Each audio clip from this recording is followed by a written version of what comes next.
Bismillahirrahmanirrahim. Assalamualaikum warahmatullahi wabarakatuh. Innal hamdalillah nahmaduhu wa nasta'inuhu wa nastaghfiruh wa na'udzu billahi min shururi anfusina wa min sayyiati a'malina. May yahdihillahu fala mudilla lahu wa may yudlil fala hadiyalah. Asyhadu an la ilaha illallah wahdahu la syarika lah wa asyhadu anna Muhammadan abduhu wa rasuluh. Allahumma salli ala Muhammad wa ala ali Muhammad kama shallaita ala Ibrahim wa ala ali Ibrahim innaka Hamidum Majid. Allahumma barik ala Muhammad wa ala ali Muhammad kama barakta ala Ibrahim wa ala ali Ibrahim innaka Hamidum Majid. Bapak Ibu jamaah Masjid Sulaiman Arif Abdillah rahimakumullah. Pada pagi hari ini Selasa ba'da subuh, Allah pertemukan kembali kita dalam keadaan sehat walafiat, dalam keadaan Allah mudahkan kita, Allah lapangkan kita untuk melaksanakan salah satu dari kewajiban kita sebagai seorang hamba, yaitu sholat subuh secara berjamaah. Semoga istiqomah hingga kita bertemu dengan wajah Allah Subhanahu wa Ta'ala. Dan memang sholat yang paling berat itu adalah sholat subuh dan sholat isya.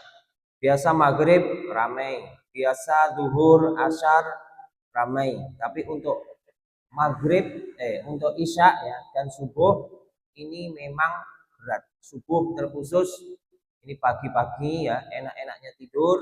Allah perintahkan kita untuk bangun ya, menunaikan kewajiban kita, menunaikan perintah Allah Subhanahu wa Ta'ala ya.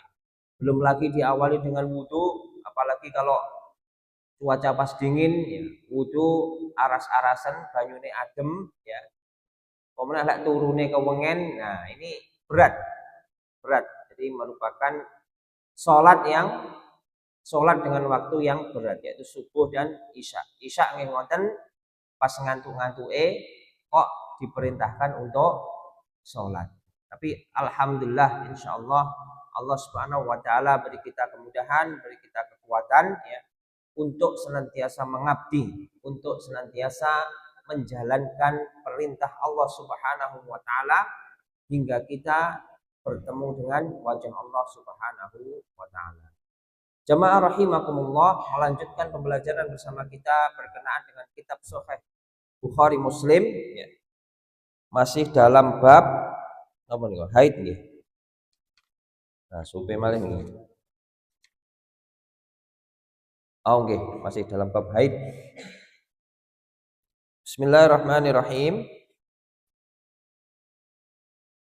Diriwayatkan dari Aisyah radhiyallahu anha, katanya Ummu Habibah binti Jahsy telah meminta fatwa dari Rasulullah Shallallahu alaihi wasallam, kemudian berkata, aku ini perempuan yang berdarah istihadah, darah penyakit. Ini ya, sudah pernah kita bahas bersama bahwasanya darah istihadah niki sanes darah haid nggih. Niki darah yang keluar ya, tetapi keluarnya menika di selepas haid.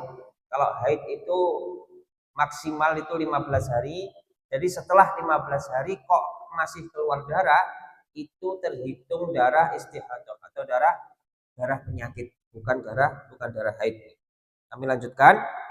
Maka Rasulullah Shallallahu alaihi wasallam menjawab dengan bersabda, sesungguhnya itu adalah darah penyakit. Maka hendaklah kamu mandi kemudian sholat. Bahkan hendaknya kamu setiap waktu sholat. Jadi darah penyakit atau istihadah ini tidak mencegah seorang wanita dari sholatnya. Tetap wajib sholat. Yang menggugurkan kewajiban sholat atau mencegah dari sholatnya itu adalah darah haid. Kalau istihadah buatan. Tapi ya harus dibersihkan. Mandi, dibersihkan dulu, kemudian sholat. Berikutnya hadis Aisyah radhiyallahu anha diriwayatkan dari Mu'az radhiyallahu anhuma katanya seorang perempuan bertanya Aisyah radhiyallahu anha, apakah salah seorang di antara kami harus mengkodok sholat sewaktu didatangi haid? Mengkodok niku adalah mengulang ya, bukan mengulang, membayar ya, baik atau melakukan sholat yang ditinggalkan pada waktu yang lalu itu mengkodok ya. Jadi misalnya subuh niki mboten sholat terus dikodok dalam pada waktu yang lain, itu namanya mengkodok. Aisyah radhiyallahu anha berkata, apakah kamu dari golongan Haruniyah ya? Suatu ketika dulu ada di antara kami yang didatangi haid pada masa Rasulullah Shallallahu Alaihi Wasallam, tetapi kami tidak diperintahkan mengkodok sholat. Jadi kalau tidak sholat atau terhalang sholat karena haid ya, itu tidak perlu membayar. Boten perlu membayar. Beda kalau puasa ya. Puasa Ramadan ya, kalau terhalang berpuasa karena haid ya, kalau haid kan boten angsal puasa Ramadan. Itu harus dikodok, harus dibayar lagi di waktu yang lain setelah bulan Ramadan. Jadi puasanya harus genap 29 atau 30 hari. Tetapi kalau sholat ini boten. Jadi kalau seorang wanita terhalang dari sholatnya karena haid, karena menstruasi, itu tidak perlu membayar sholat yang dia tinggalkan pada masa haid. Berikutnya diriwayatkan dari Ummu Hani binti Abu Thalib radhiyallahu anha katanya, aku pergi menemui Rasulullah Shallallahu Alaihi Wasallam pada tahun pembukaan kota Mekah, dan aku mendapati Nabi sedang mandi manakala Fatimah putri Nabi menutupi Nabi dengan sehelai pakaian. Jadi ya memang zaman Rasulullah Shallallahu Alaihi Wasallam ini keumumannya nggih dereng wonten kamar mandi khusus kados zaman sakniki ngoten nggih.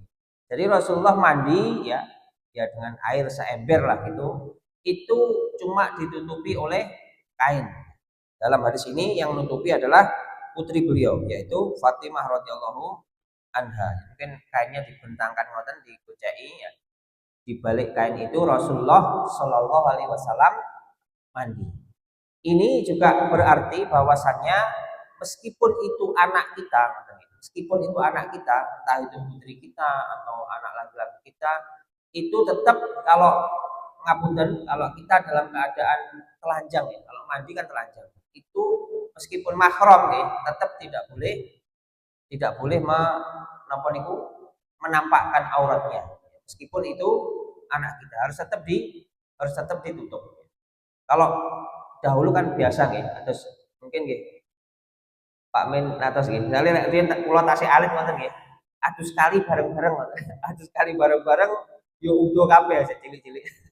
Adus kali wah asik zaman riyen ngoten nggih. Niku sebenarnya dilarang menampakkan aurat meskipun itu mahram, meskipun itu podo-podo lanange nggih, itu tetap dilarang, harus ditutupi dengan tabir. Berikutnya diriwayatkan dari Maimunah radhiyallahu anha katanya, aku menyediakan air untuk Nabi Shallallahu Alaihi Wasallam dan menutupi Nabi, kemudian Nabi mandi. Ya, ini meskipun istri beliau, Rasulullah mandi, itu yo ndak bermudah-mudah memperlihatkan aurat kecuali ada kepentingan, tetap ditutupi dengan kain. Atau mungkin juga berhati-hati nggih. Mungkin pas mandi moro-moro nek wong liwat ditutupi kan bahaya.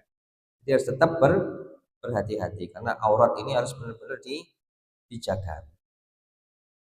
Berikutnya diriwayatkan dari Abu Hurairah radhiyallahu anhu katanya Rasulullah Shallallahu Alaihi Wasallam pernah bersabda, suatu ketika dahulu orang-orang Bani Israel mandi telanjang. Ini orang-orang Bani Israel ini mandi nang kali ya udo bareng-bareng. Mereka saling melihat aurat di antara satu sama lain. Nah, ini kita tempat terbuka nih di sungai. Jadi ya auratnya terlihat semua. Manakala Nabi Musa alaihissalam mandi sendirian, Nabi Musa malu nih gila, mandi bareng-bareng. Beliau mandi sendirian. Mereka berkata, demi Allah yang menyebabkan Musa tidak mau mandi bersama dengan kita, ya, ialah karena ngapunten kemaluannya besar. Jadi niki fitnah. Wah, Nabi Musa ini kok ndak gelem adus bareng-bareng karo awake dhewe iki nyabul. Jangan-jangan ada cacatnya bahasanya, ada cacatnya pada tubuh Musa yang oleh Musa disembunyikan, sehingga pada saat mandi Nabi Musa niku menyendiri golek nggon dhewe sing ora ketok wong liya ngoten iki.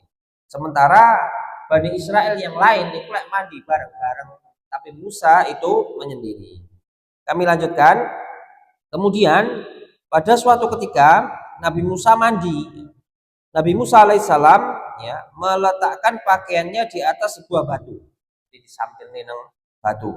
Tiba-tiba ya batu tadi bergolek, gelundung. Batu tadi gelundung dengan membawa pakaiannya. Nah, ini qadarullah di samping ini ternyata batunya gelundung atau tergelincir. Ya. Sementara pakaiannya Nabi Musa masih di atas batu itu. Maka ya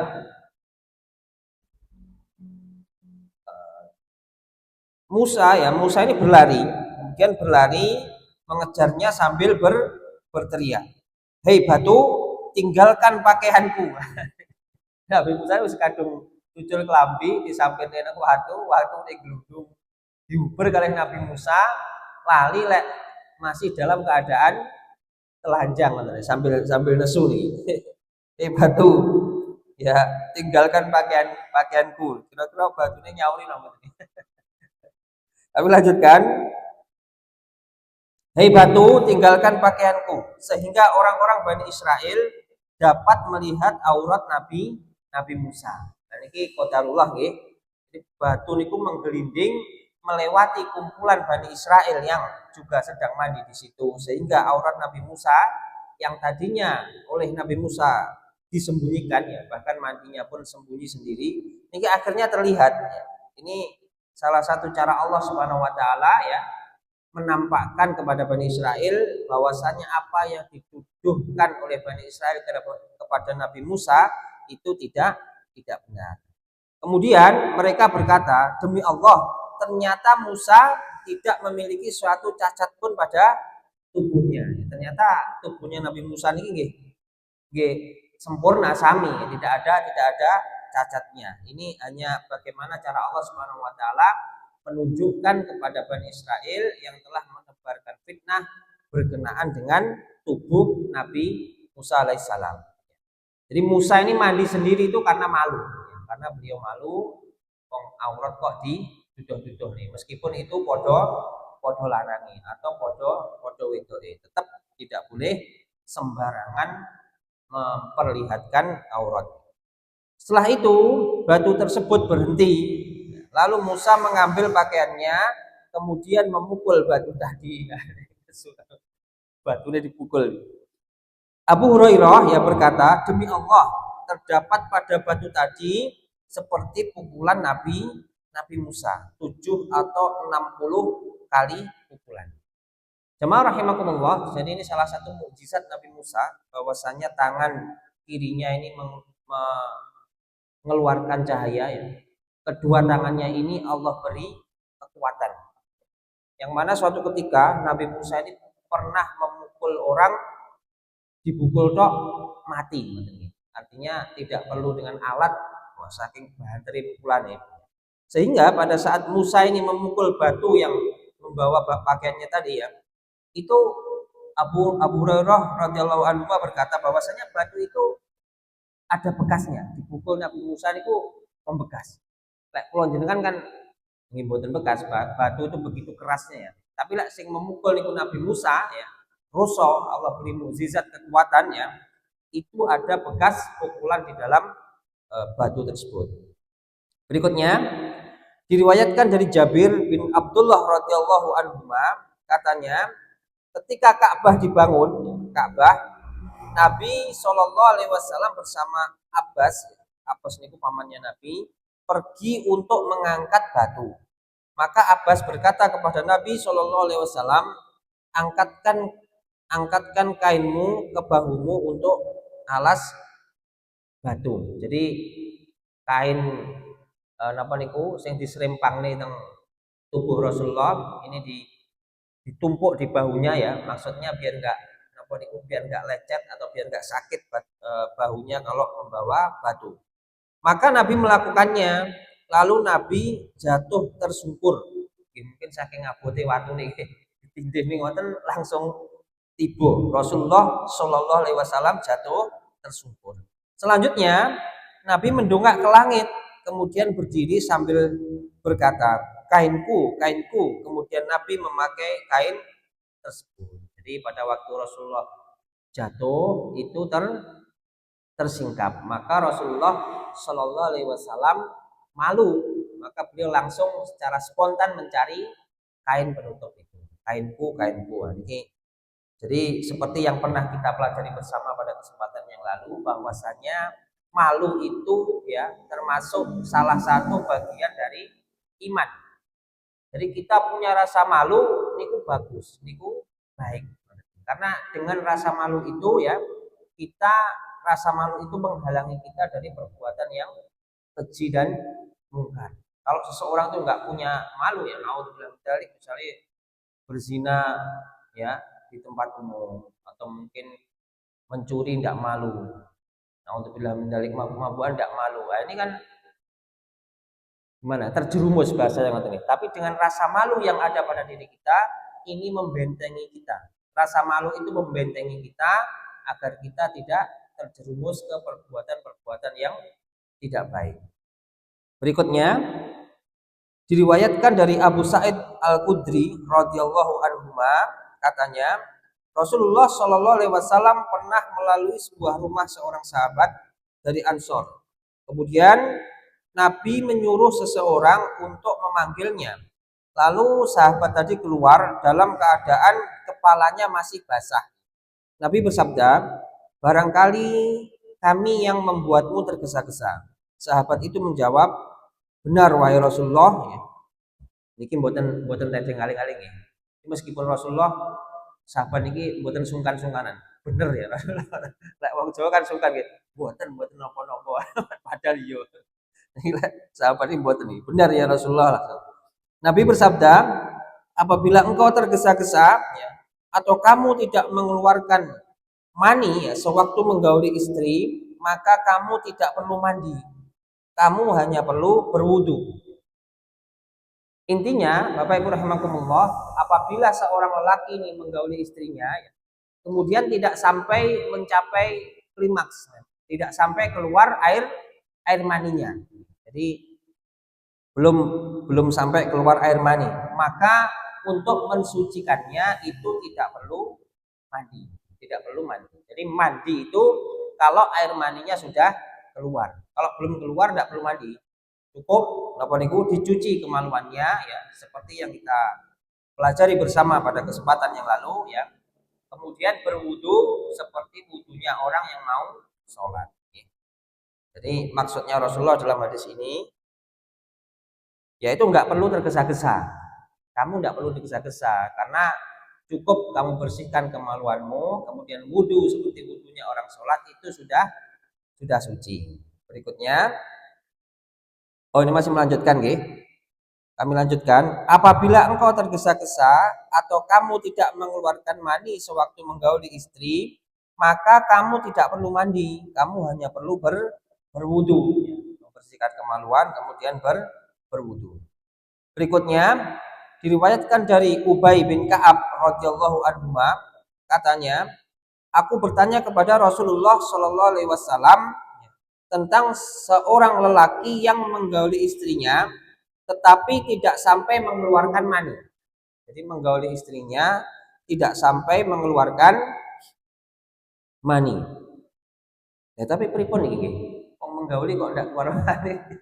Wallahu bisawab nih. Cuma ini memang kejadian. Kejadiannya ngoten nih. Nabi bersabda, basuhlah seperti istrinya melekat padanya. Artinya dibasuh, dibersihkan. Kemudian berwudu dan bolehlah mendirikan sholat. Jadi nggak perlu mandi besar, cukup dibersihkan kemaluannya, kemudian berwudu. Ya setelah itu sudah boleh sholat atau sudah suci. Terakhir ya setunggal malih hadis Utsman bin Affan radhiyallahu anhuma diriwayatkan dari Khalid bin Zaid Al-Juhani ya, katanya beliau pernah bertanya Utsman bin Affan tentang hukum seorang lelaki yang menggauli istrinya tetapi tidak sampai mengeluarkan mani. Utsman menjawab, hendaklah dia berwudu sebagaimana dia berwudu untuk mendirikan sholat dan membasuh kemaluannya. Utsman berkata lagi, aku pernah mendengar hal itu dari Rasulullah Shallallahu Alaihi Wasallam. Jadi itu indahnya Islam ya. Jadi semua kegiatan atau semua apa yang manusia ini lakukan itu ada tuntunannya semua, termasuk hal ini tadi. Lek di galih wonten kan nggih. Lah pripun niki berhubungan kok ndak keluar mani lah. Ini kan nggih. Nggih mungkin nek kula jenengan tasik bingung nggih. Tapi di zaman Rasulullah sallallahu alaihi wasallam niku kejadian wonten niku. Dan insya Allah saya yakin ya, karena Rasulullah sallallahu alaihi wasallam niki nabi dan rasul akhir zaman. Jadi ajarannya niku berlaku sampai akhir zaman, sampai hari kiamat ya. Maka di tengah-tengah kehidupan masyarakat kita ini insya Allah juga ada yang seperti itu. Jadi yang berhubungan suami istri tidak sampai keluar air maninya. Karena sesuatu yang diatur ya di dalam Al-Quran dan hadis itu pasti kejadian di dunia nyata. Ya meskipun itu bukan pada diri kita, tapi insya Allah ada dari saudara-saudara kita yang mengalami seperti itu. Sehingga apa yang dituntunkan oleh Rasulullah Shallallahu Alaihi Wasallam ini bisa digunakan untuk sebagai tuntunan, sebagai cara bagaimana kita bersuci dari sesuatu. Demikian Bapak Ibu rahimakumullah, ada kurang lebihnya kami mohon maaf. Subhanakallahumma wa bihamdika asyhadu an la ilaha illa anta astaghfiruka wa atubu ilaik. Wassalamualaikum warahmatullahi wabarakatuh. أضفيت على الحسن العبقى